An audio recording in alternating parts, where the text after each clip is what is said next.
ധനധാന്യമേറെ കൈവരും നേരത്ത് ശിവപൂജ ചെയ്യാൻ മറന്നിടൊല്ലേ.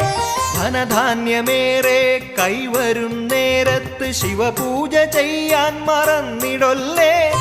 ഇക്കണ്ടതൊന്നുമേ ശാശ്വതമല്ലല്ലോ, ശിവഭക്തിയൊന്നുണ്ടു ശാശ്വതമായി.